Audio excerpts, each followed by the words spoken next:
I love hosting and having dinner parties, so this week I had some friends over for a spooky themed dinner party and I made ghost ravioli, a ghost margarita pizza, ghost bruschetta, a skull salad, blackberry mocktails, and ghost brownies. I got started on my pasta dough using egg whites for the white ghost color and charcoal for the black color. I kneaded the dough together and let it rest in the fridge for 30 minutes before putting it through my pasta attachment to thin it out. I used a ghost cookie cutter to cut out the ghosts and then attach those on to the black dough. I cut out some eyes and a mouth and added that onto the ghost as well. And then I thinned out my pasta one more time before piping on the ravioli filling, which is Parmesan Reggiano, ricotta, salt, and pepper.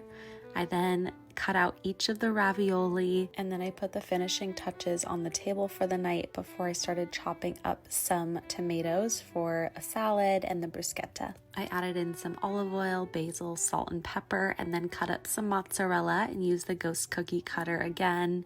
I started assembling the bruschetta with the tomato mixture, some mozzarella on top, and some balsamic glaze to make the eyes in the mouth. I then made us some blackberry mocktails and added in some skull ice cubes and then got started on the margarita pizza. I rolled out the pizza dough. I cooked that and then added on some sauce and the ghosts. I used seaweed to create the eyes and the mouth and added on some basil once it cooked. I cooked the pasta and then got started assembling the salad with some arugula, tomatoes, and some mozzarella skulls that I had prepped earlier in the day. And here is the final product for our dinner. After dinner, I made a very easy one bowl brownie recipe, mixing everything together. I cooked the brownies and then melted some white chocolate on the stove and used a spatula to create some ghosts. I froze them and then added on some eyes and a mouth, and here is the final product.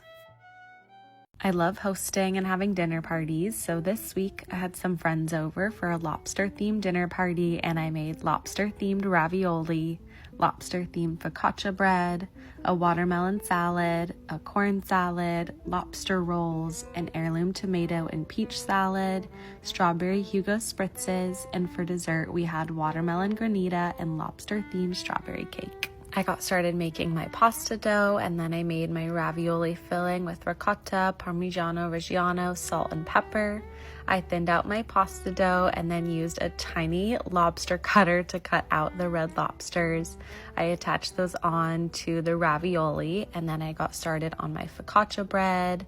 I mixed that together, added a bunch of olive oil, and then let it rise and double in size. I then did that a couple of times, folding it over on itself, and then I added it to a pan with some olive oil, added in the dimples, and then I used some tomatoes to create some little lobsters on the focaccia bread.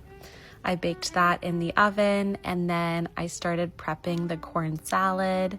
I boiled the corn, cut it off the cob, and added everything to a bowl, mixed that up, and then topped it with some avocado. I then chopped up some watermelon, added raspberries, blueberries, some feta and mint, the little lime juice, olive oil, tahini, and some flaky salt for the watermelon salad. Here are all of our appetizers. It was so fun and colorful. I then made some strawberry Hugo spritzes, which were so yummy. I will be drinking this all summer long.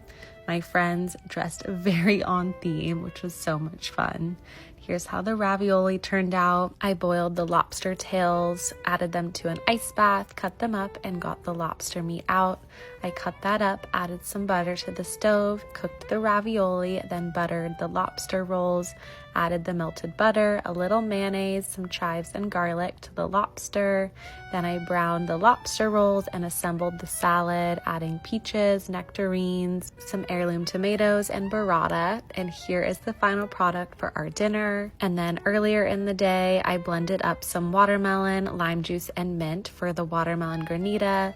I added that to a pan and let it sit in the freezer, mixing it up about every hour. And then I made a vanilla cake, got the cake baking, and when we were ready for dessert, I made a quick frosting recipe. I assembled the cake, cut some strawberries up, and made it look like a little lobster on top of the cake. I mixed up the granita, added it to some bowls with a little whipped cream on top, and here is the final product.